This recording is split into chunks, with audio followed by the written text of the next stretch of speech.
Hello, and welcome to the Mystic Chat. And this is our first episode of season 3. Can you believe that? Oh my God, it's been 2 years, our third season. Ah, awesome. So tonight we are talking about famous pagans, how it helps our community, and how it's a challenge and a growing edge for us. Let me introduce myself. I am Chris Allen. I am an ordained minister for the Fellowship of the Phoenix. I am also a published author with several books, and I'm going to throw out a little teaser. In spring, I'm going to have a little surprise for everyone. I'm not sure if it's a huge surprise or a small surprise, but it's a surprise. So little teaser there. So let me introduce my co-host, Laura Gonzalez. Laura, introduce yourself. Hello, everybody. My name is Laura Gonzalez. I am a minister. I am a podcaster. I am a witch for hire. Pew, pew. I am a tarot reader. I'm a video blogger. Today I'm gonna stop right there. And I love doing this. 3 years, unbelievable. And I am, oh my God, I'm so happy because we have a new co-host. And people will say I'm biased, and I am, because he's my best friend. And I'm so very, very happy to have you here. Dear Frater Aaron, introduce yourself, please. Hi, all you cool witches and wizards.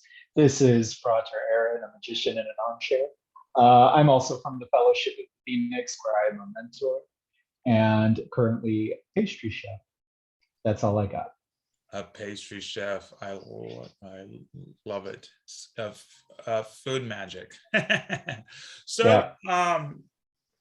so this is Aaron's first show, and I'm very excited. So just hang out and be yourself, whatever. Um, and just so you know, he's not drinking a cocktail; it's tea. However, he could. I wouldn't care.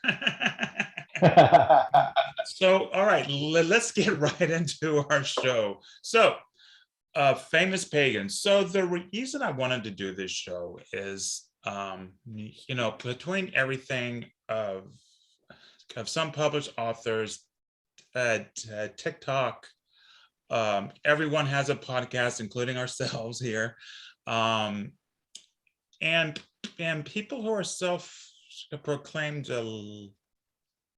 leaders in the community. And on one hand, when we have a lot of great people out there, like one who's going to be on our show February, I believe it's the 3rd, is a Christopher Pinzak, who's a friend of mine. I love him. I think he's one of the most famous pagans in the world. But Chris has done the work, and one of the things that I've enjoyed is I've enjoyed to see him like evolve and grow and change through his books and his ministry and things like that. And, however, there's some people who. So let me ask you this before I'm trying not to judge. I'm trying to just present the information. So a lot of times we see the beginner's guide to witchcraft, the beginner's guide to Kabbalah, the beginner's guide to crystals, the beginner's guide to blah, blah, blah.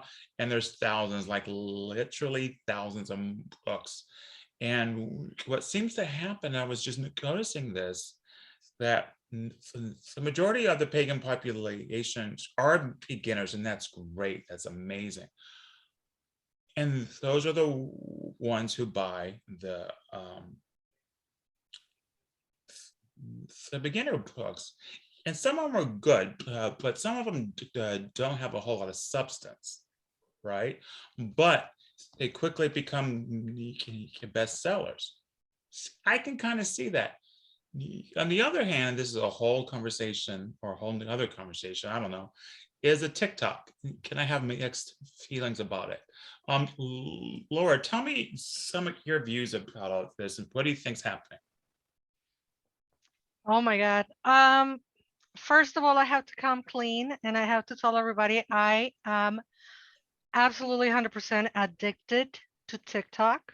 I love it. I love, love, love TikTok.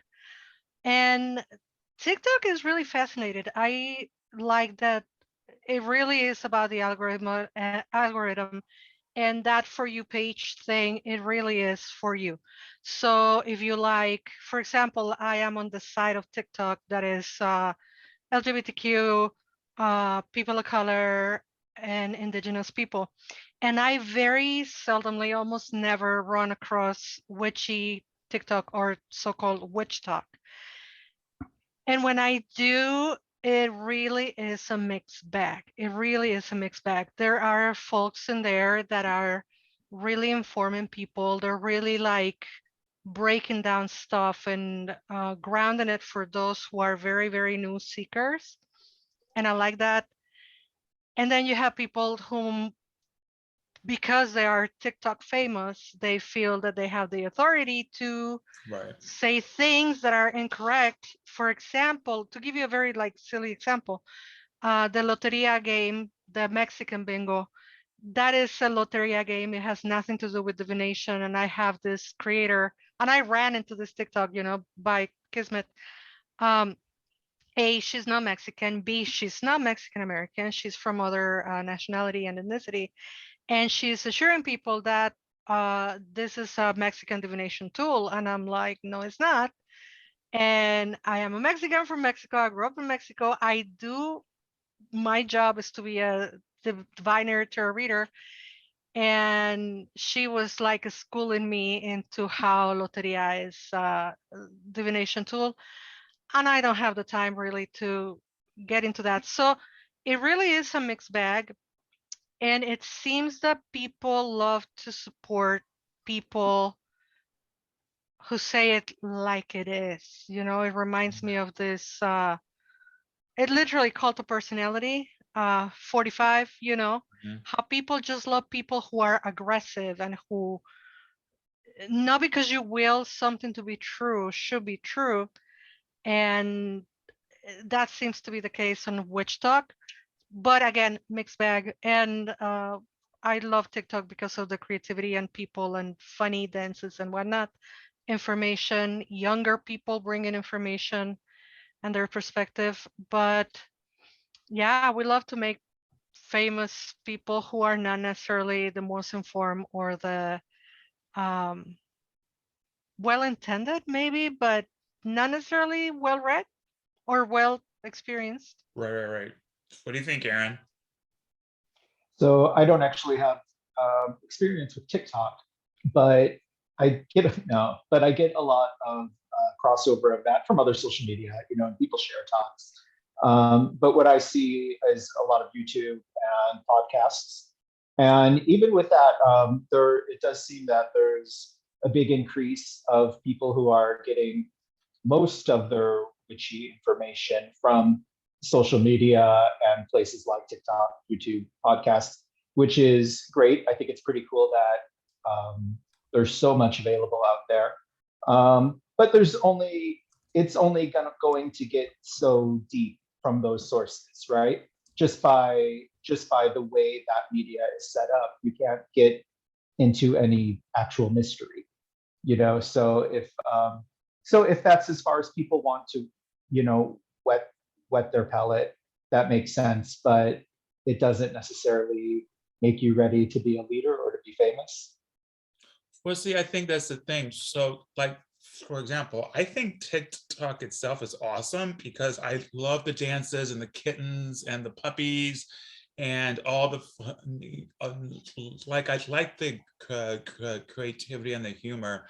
And when I go to Witch Talk, I go back and forth because, like, for example, when people are purposely being silly, like, oh, I can cast a spell, and then they like have flashing lights, and it's silly. I think that's awesome. Like, yay! I like the creativity. I'm even fine with some of them. They had say, oh, this is a chords. This is how you use chords. That's okay. It's true. You're not misleading anyone.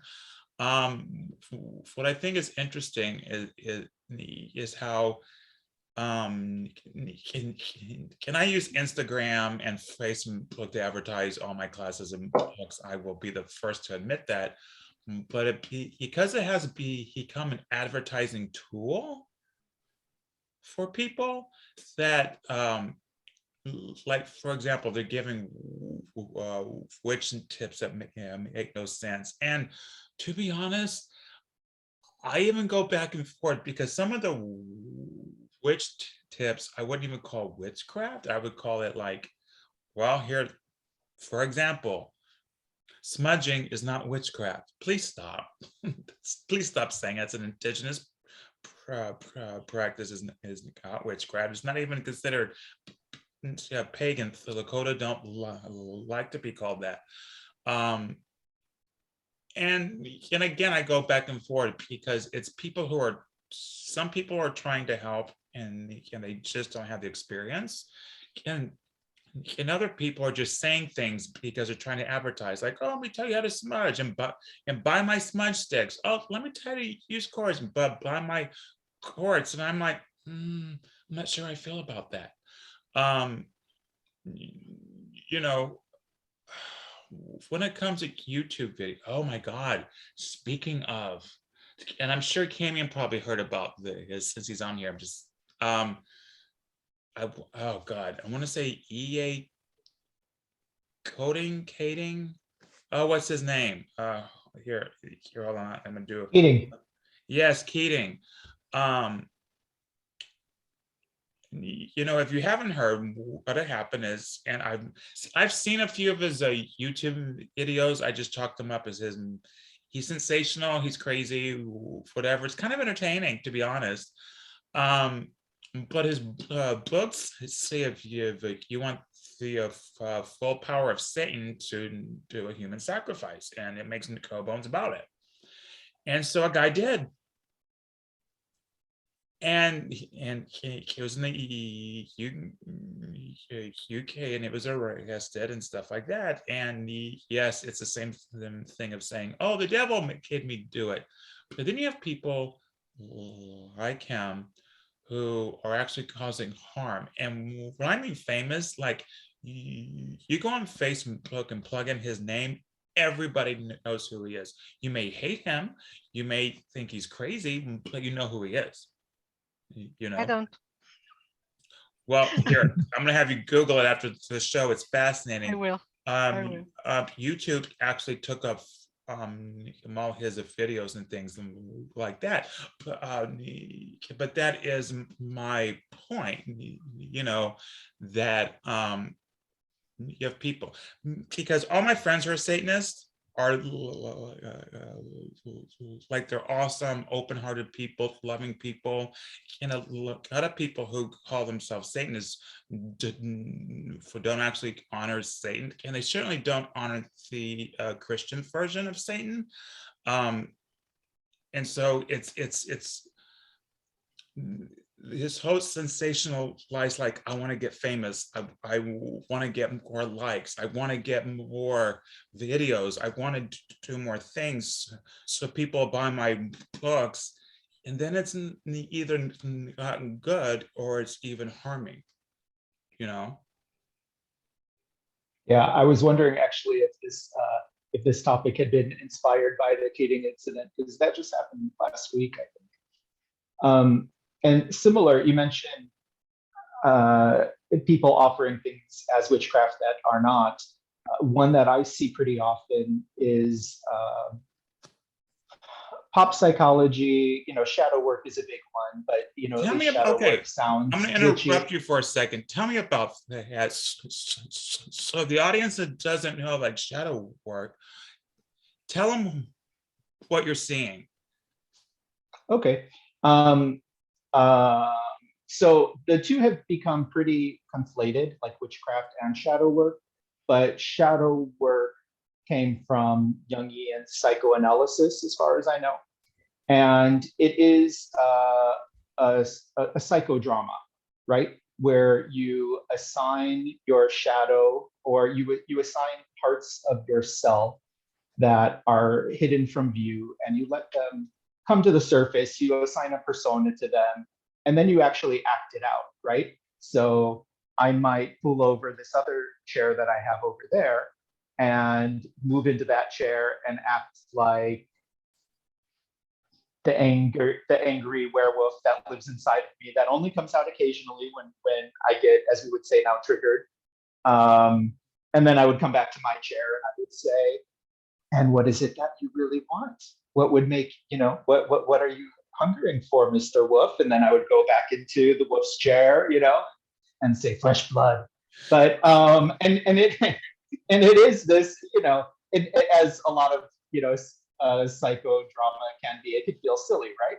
But reportedly it is therapeutic. And there are magical techniques that are similar. There's a YouTube witch, and I this is one name I will mention today because I would congratulate her, actually. So there's Kellyanne Maddox, who is probably the most famous YouTube witch that I know of, at least. And she's in the UK, and she's been doing it for years, and so she really does deserve all the recognition she gets. She's also like on Etsy, and she sells boxes, and she does a lot of divination work.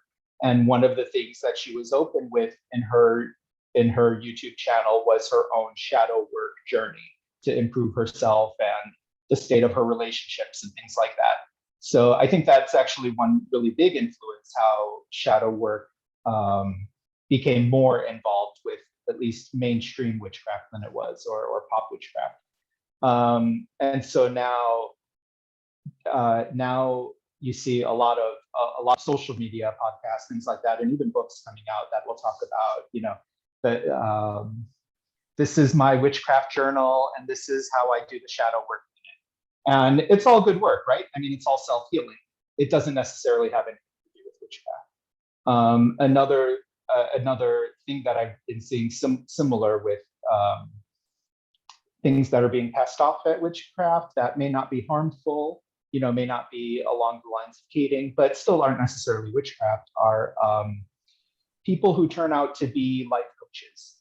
And so they're draping or cloaking this life coaching wisdom as a form of magic, which is very nice because it can be a form of magic, but then taking that metaphor to the next step and saying, and this is what true witchcraft is. And if you sign up to join the COVID, you get this many sessions with me, and you get this link to download the Book of Shadows, which is a self-help journal. And I've seen a number of accounts like these, and I don't want to go into like that. I won't name names, and I don't want to go into too many details. I see them definitely targeted at specific like genders and at specific, I guess, like parts of subcultures and just very targeted audiences. And they're not necessarily harming people. They are using witchcraft as a way to make money for their business, right? And it's not really witchcraft. I want to read some of the comments on the chat because they're piling up. And thank you, Aaron, for all of that. And Alex says, I'm a Jungian clinic psychologist and a witch, and I work with the military. Shadow work for me is about working through PTSD, through imagery, psychotherapy, psychodrama. His that work, like you were describing, is a part of shadow work, but it encompasses so much more than what the TikTok folks support. So I want to comment on that. And Alex, I'm sure you can be rolling your eyes with me on this.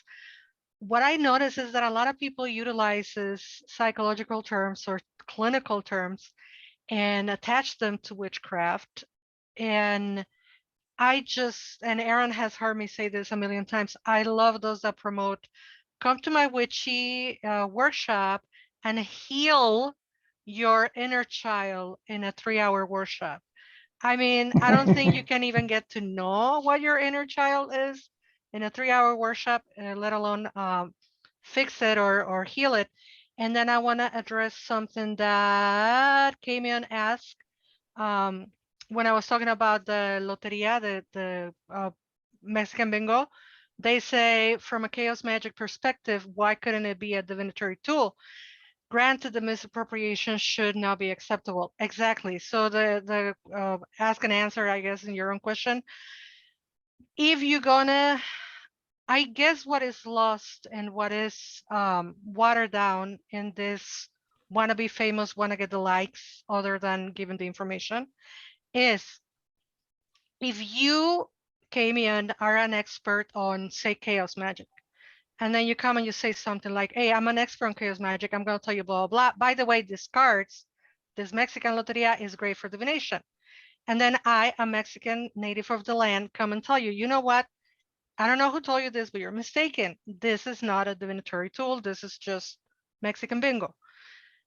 I think it depends on how you take it, or Royal You now, how the person will take it. And my problem, my issue is, where do we know absolutely everything and are not open to learn or to listen to the people to whom the culture comes from? So it's a big this is worthy of a whole another show.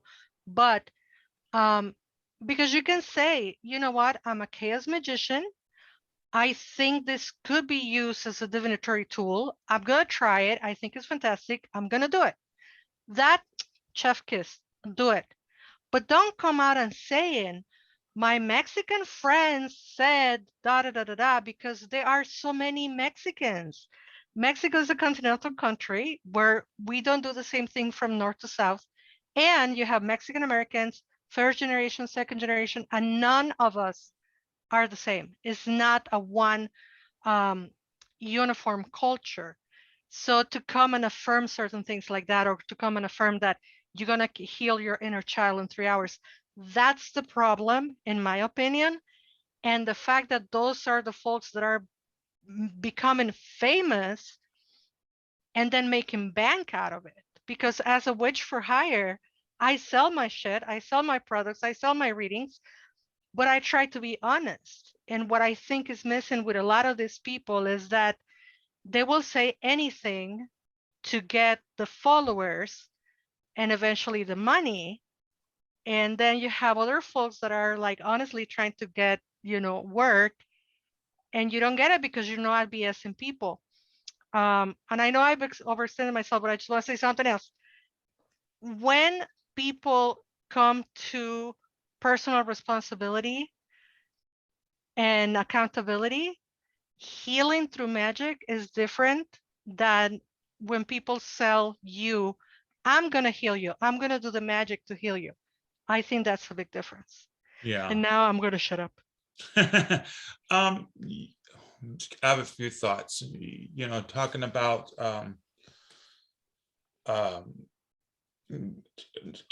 going back to the audience member who's a clinical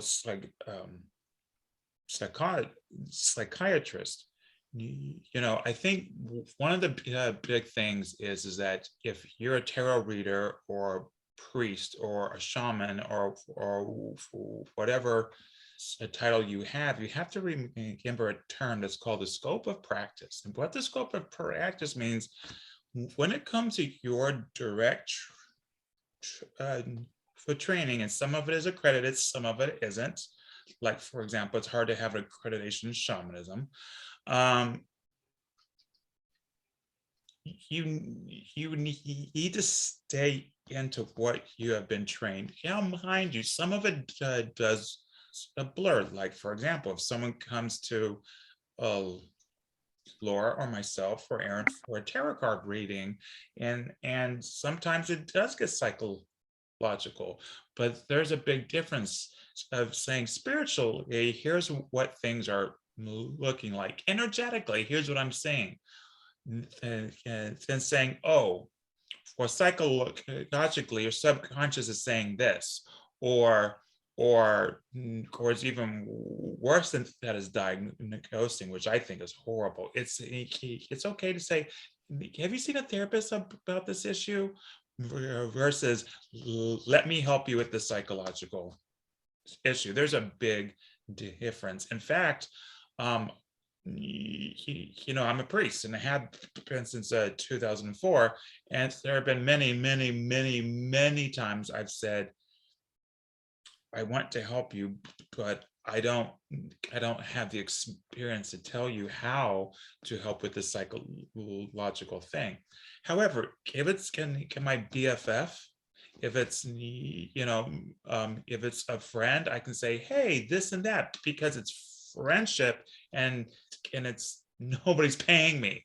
And I think that's a big difference. When someone is paying you for something, you got to be really careful about what you say. Like, tell them the truth, if you're doing a tarot card reading, but you don't want to give psychological help. No. Uh, And let me add what I'm sorry, Aaron. I have lost clients for telling them, have you tried therapy? And when you tell people, have you tried therapy? Some of my clients are very open to it, and they actually come back and, oh my God, you were so right. I was trying therapy now and I'm feeling so good. And some don't come back because they don't want the help. They want the magic pill that right. is going to make it all go away. Well, and you are both are advanced healers already, but what happens when the person on that side of the cards has only read a beginner's book and has now decided that they're a teacher and they're a leader, which is kind of where we started this, right? Yeah, and what we've seen, and similar to the come so I can heal you. One of the things I was noticing in specifically these life coaching examples I was using was, and I left my great profession after a Harvard education, and I studied all these grimoires and I read them all, so you don't have to. Now I can just tell you what you need to do. And that's another one. No, you have to do it. I'm still thinking a little bit about the divination, actually, and Camian knows that you can use anything for divination, right? You can take out whatever you happen to have in your pocket and cast it on the surface and decide what it means. So there's the big difference in noticing that, yeah, of course you could use it for divination, which is different from saying this is what this was meant to be used as, right? Which the things in your pocket probably were not created with that in mind. And okay, I hope we're not overbeating that, but there's a big line there, not just a fine line. Well, one of the things that I find interesting, because there's a lot of people who, like, for example, being an author, I pay attention to new authors, up and coming stuff, and part of it is, can I use that book for research? I want to know, and I'll read it and I'll skim through it. And I'm actually fine with brand new people who have a fresh voice and a fresh perspective, saying, oh, let me teach you about earth, air, fire, and water. I think that's fine, because sometimes, for example, when I'm researching something, say I'm researching astrology, I will read 4 or 5 different books about the exact same subject, just so I can get a different point of view, because that's how we learn. I want to see the other side, And I think those up and coming voices are important. What I think is strange is that when all of a sudden this a person who doesn't have a whole lot of experience becomes a guru, and maybe it isn't all their fault. Maybe it's just somebody, oh, you're published, or you're famous, so you know everything, because why would you be published if you didn't know everything, you know. And again, I'm not trying to bash people who write introductory books. A lot of the books I consider introductory into shamanism, things like that. But it's interesting how people place a crown on something like you're a guru, and I don't think they understand how to be discerning. What do you think about that? About how people are not discerning? What does that mean? I think this is nothing new, right? So like, well, it might sound a little bit like it's not just about, these kids today and their TikTok, like this is, there's always been shysters out there and whatever, fortune telling scams and all that. But people naturally like to follow leaders who tell them what they want to hear, which it's, and that kind of goes back to, Laura's call to personality comment too. But, if you tell me it's going to be easy, I'm going to like your message a lot more than the guy who's telling me it's going to be hard. Well, I think you just stumbled upon something there, because it's, I mean, I remember when I first discovered witchcraft way back in the day, I wanted spells. I wanted, I was 17 years old, and so I wasn't thinking about, I want to be a teacher at some point. I just thought, yeah, give me the damn spell. I want to do some cool magic or whatever. And I will admit, I would go through the spells. I was like, okay, this looks too hard. But in my defense, I was 17. Okay, this looks too hard. Oh, but this one has 2 ingredients. Sold. I'll do that one. So I wonder how much of it is, oh, I don't have to do the hard work. I don't have to do the training. And, a lot of the books, especially the ones that come out in the 80s, they told you how to, I mean, it was all introductory, how to raise energy, how to call the 4 directions, how to call the goddess, and how to cast the spell. And I got results. Now so much I see books on spells, but they don't really teach you how to do the energy aspect of it. I'm wondering how much of that is just, they just assume you know how to cast a spell, or it's just even passing up that. It's like, oh, you don't need to know about the earth energies, or about the stars, or astrology, or planets. You don't need to do any of this.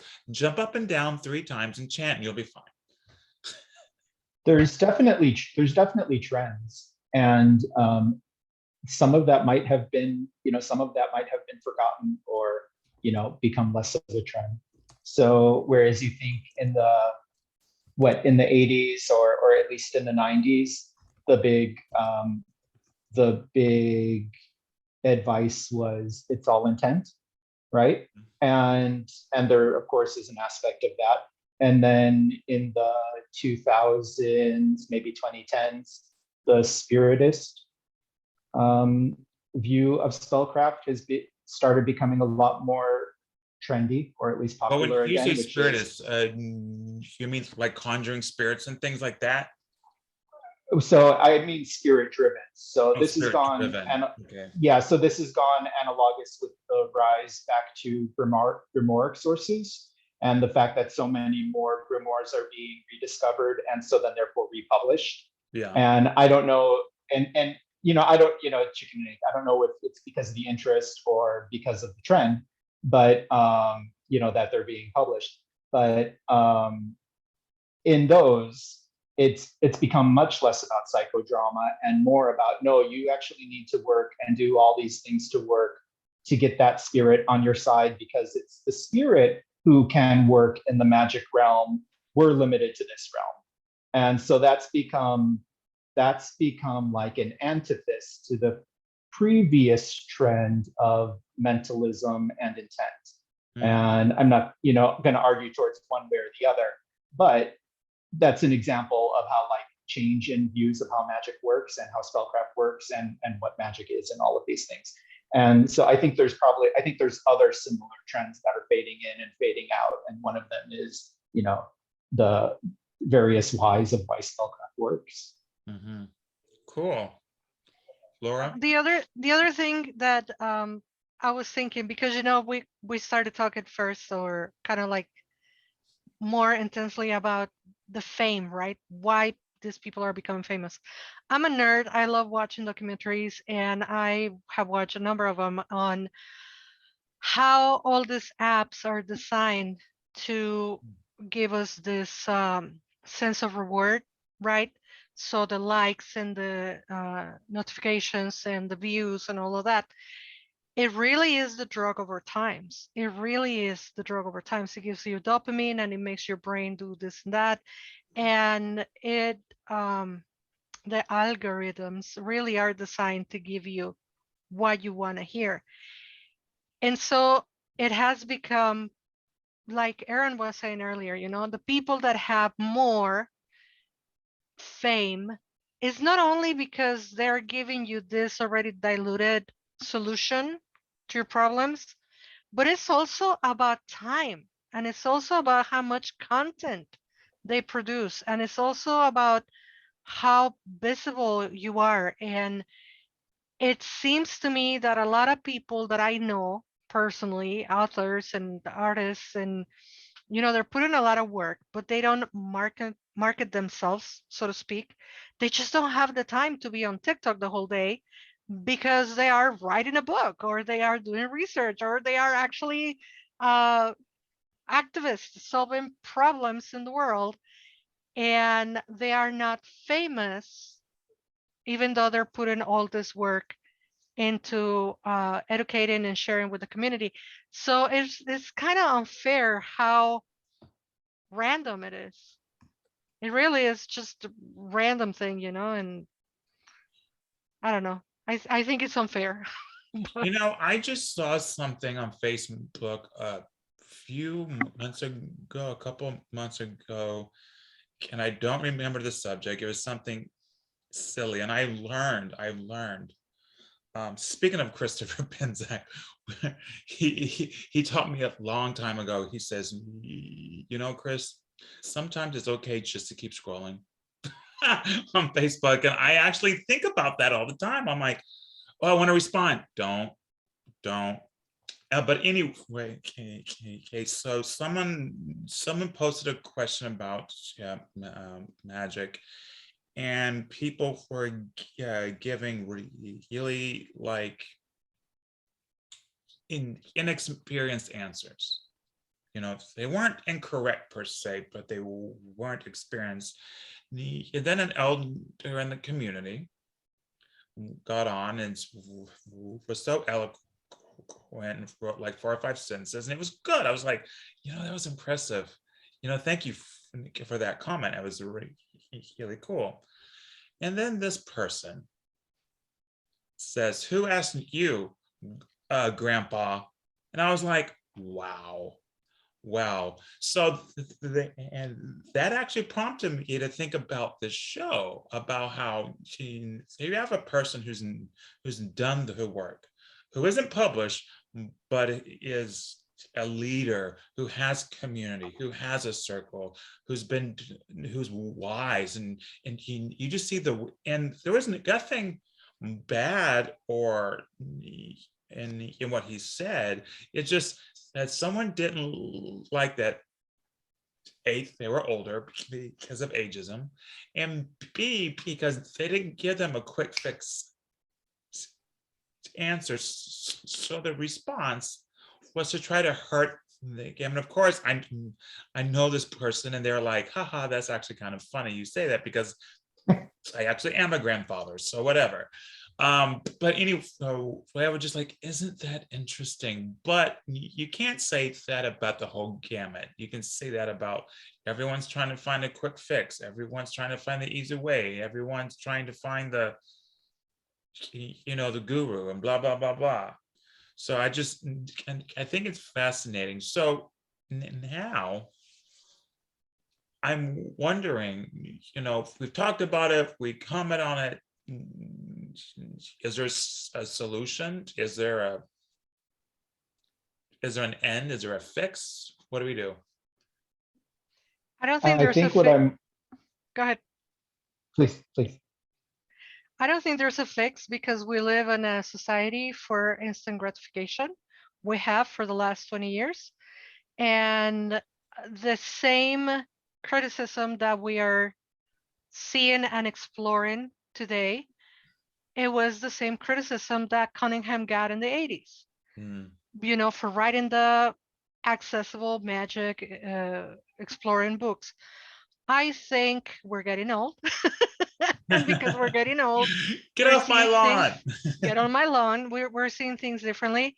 And I think that folks like us who like to be sharing information, we just should continue. I love doing what I do on my podcast and then here in order to share the information and then to let people decide, and if you want the quick fix with the bruja that is super famous because they're getting naked on TikTok, then that's the medicine that is good for you.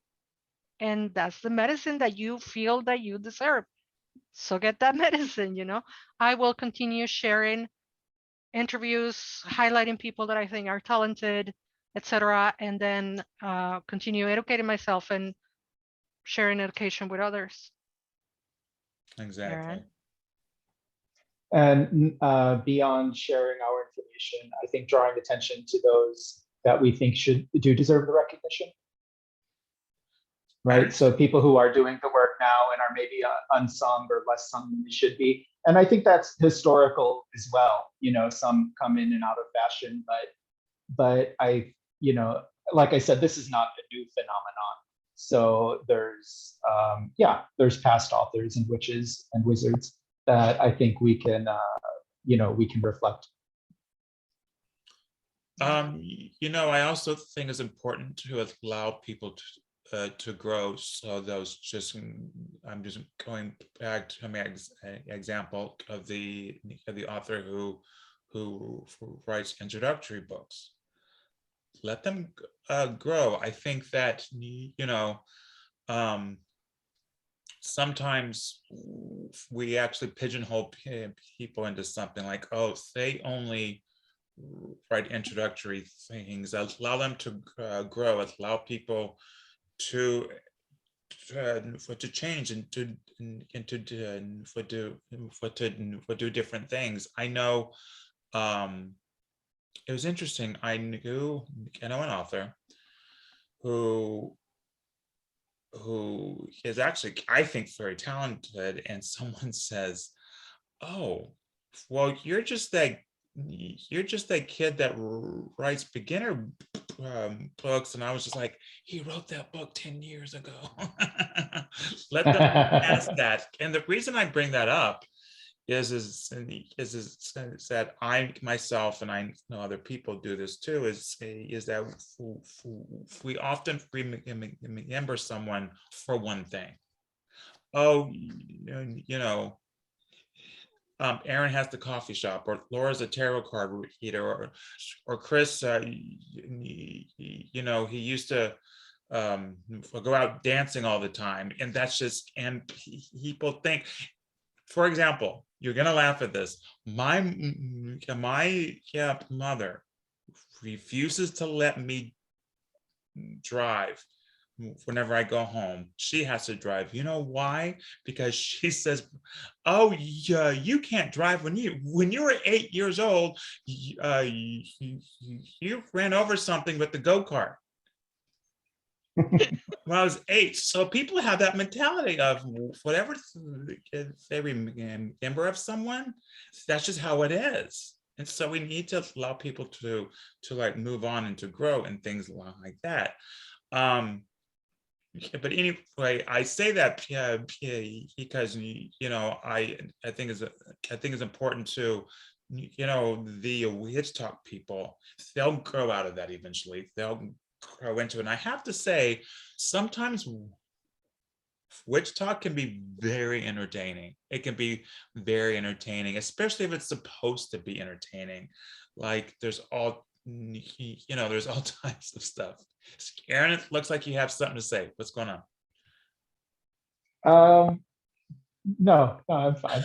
You're like, I was just enjoying the story. The other thing, I always have something to say. You don't have to ask me. Both of you know me to be like that. The other hand, the other side of the coin is if we get to a point, two things that if we're wise, we cannot let happen.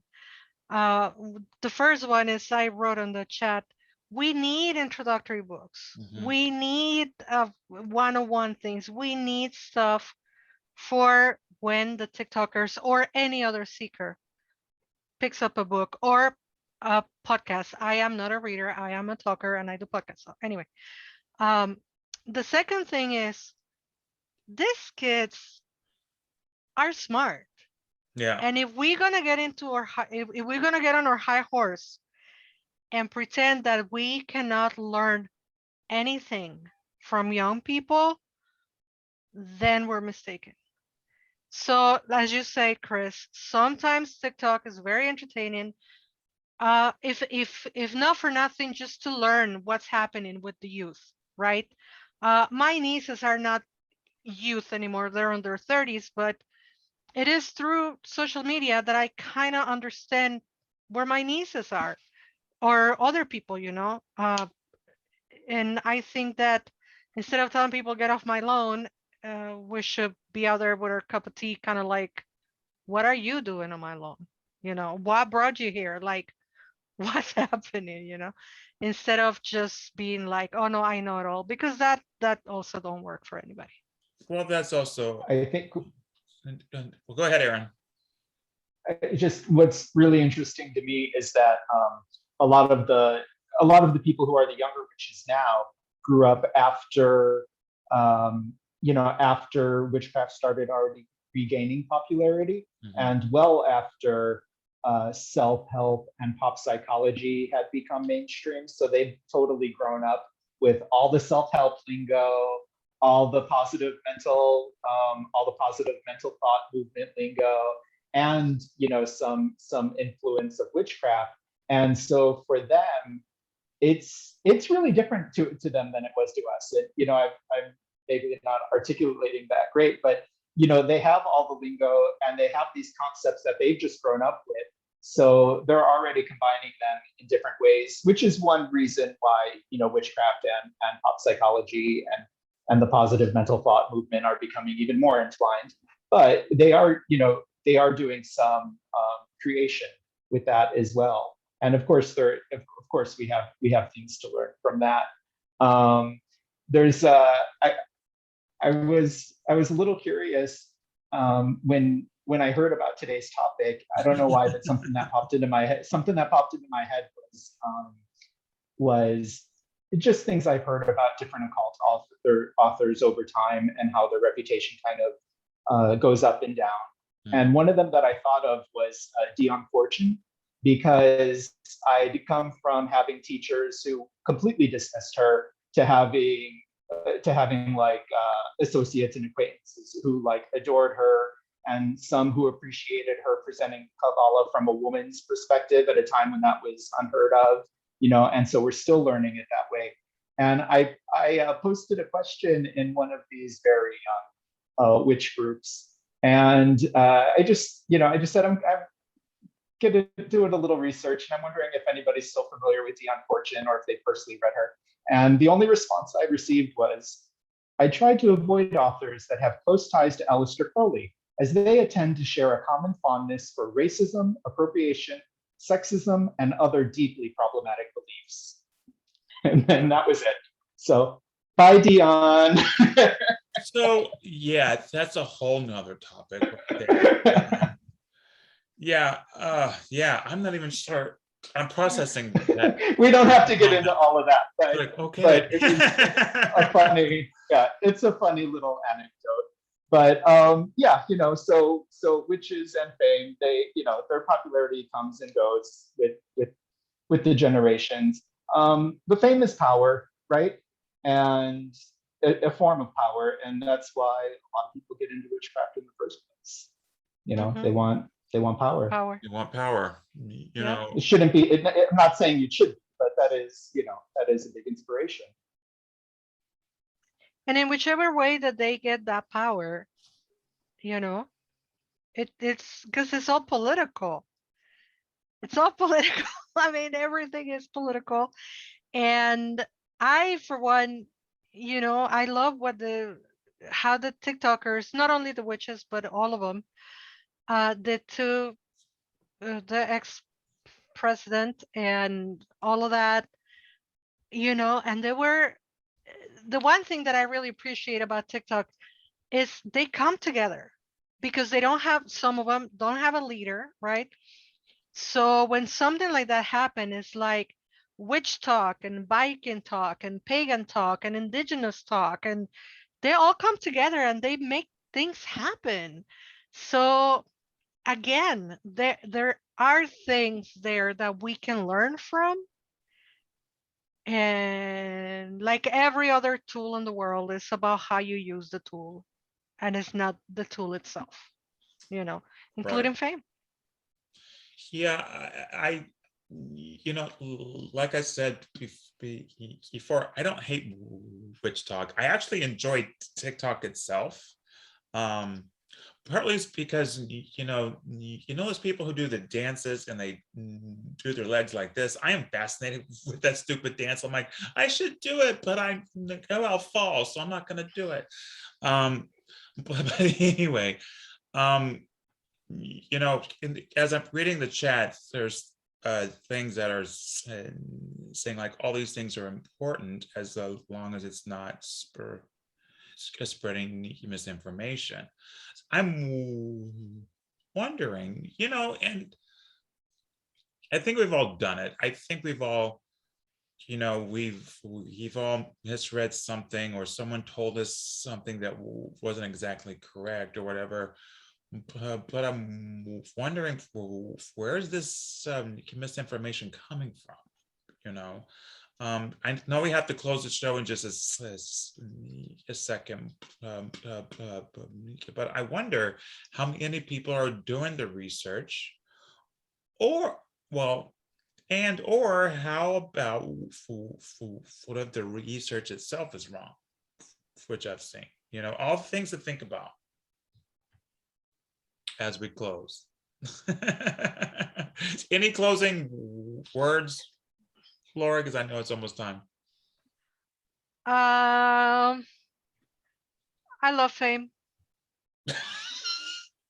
I love it. I love the limelight. I love the light shining on me. That's why I'm doing this. And that's my shadow speaking. And I hope those who deserve get it. Awesome. Frater Aaron, what's your closing thought today or tonight? Check out Kelly and Maddox on YouTube. Check out New World Witchery on podcasts. They've both been doing the work for like decades, and they deserve fame. So is that a podcast? New World Witchery is a podcast that's probably been going on for a decade. Because I follow them on Instagram, so I think they're awesome. Yeah. Speaking of, really quickly before we close, I would like to say thank you to everyone for joining us. Thank you to the audience. We're on Facebook, the Mystic Chat, and then you can find me, Chris Allen, ALLAUN. You can find me on Facebook. You can find me on Instagram, and you can find me on Twitter. Laura, where can they find you? Everywhere. Facebook, Stir by Laura Gonzalez, Circle Sanctuary Network Podcast, Lunatic Monday Podcast, Paganos del Mundo Podcast, Instagram, Magia Cerati, TikTok, One Blue Witch. I'm not doing anything witchy, but that's my name in TikTok. And here, of course, Mystic Chat. And you can find me on Calendly as Tarot by Laura. Aaron? If you are not already connected with me, you can find me on Instagram at Nightcap Kitchen. And I love having witchy friends, so please do. Awesome. All right. So thank you so much. And we will see you soon. I'm just going to stop the recording. Oh, yeah. Here's the button.